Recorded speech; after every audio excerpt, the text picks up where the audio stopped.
ఎప్పుడూ బాధపడుతూ ఉంటే బ్రతుకు భయపెడుతుంది.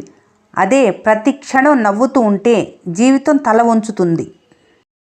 కొన్నిటి విలువ కోల్పోయినప్పుడు తెలుస్తుంది, కొన్నిటి విలువ దొరికినప్పుడు తెలుస్తుంది, మరికొన్నిటి విలువ కాలం గడిచే కొద్దీ తెలుస్తుంది. ఒక్కోసారి ఓటమి కూడా మేలు చేస్తుంది. నీ నిజమైన మిత్రులెవరో నీకు తెలిసేలా చేస్తుంది.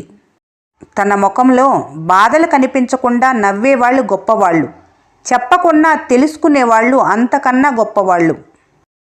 గడిచిన కాలం గుర్తు రాకపోవచ్చు, కానీ ఒకరి వల్ల బాధపడిన క్షణాలు మాత్రం ఖచ్చితంగా గుర్తుంటాయి. ప్రతి నీడకు ఒక వెలుగు, ప్రతి బాధలో ఓ ఓదార్పు భగవంతుని దగ్గర ఎప్పుడూ ఒకటి ఉండే ఉంటుంది. అందుకే విశ్వాసాన్ని కోల్పోకు. ఒకరు నిన్ను పదే పదే ఏడిపిస్తున్నారంటే వాళ్ళు తమ నాశనానికి ఇంకా దగ్గరవుతున్నారని అర్థం. కష్టం ఎవరూ కొనేది కాదు, ఆనందం ఎవరూ అమ్మేది కాదు.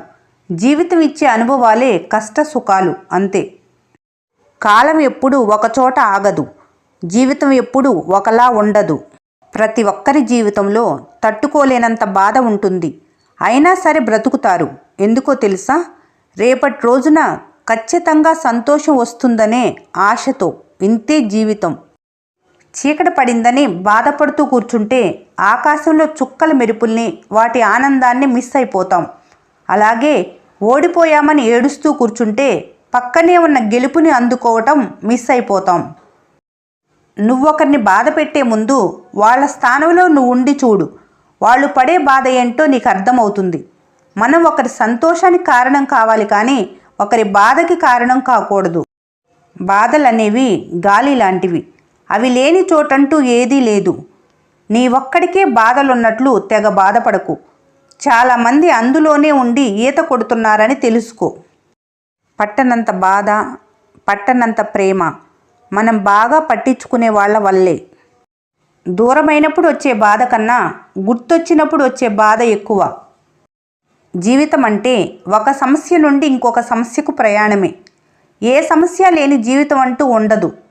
ఎంతటి సమస్యనైనా ఎదుర్కోవటానికి నీ కళ్ళు, నీ కాళ్ళు, చేతులు అన్నీ సిద్ధంగానే ఉంటాయి. మొద్దు బారిపోయేది మెదడు మాత్రమే. ప్రతి సమస్యకు ఒక పరిష్కారం ఉంటుంది. పరిష్కారం లేనిది సమస్యే కాదు. ఆలోచించండి, నవ్వుతూ సమస్యలు పరిష్కరించుకోండి.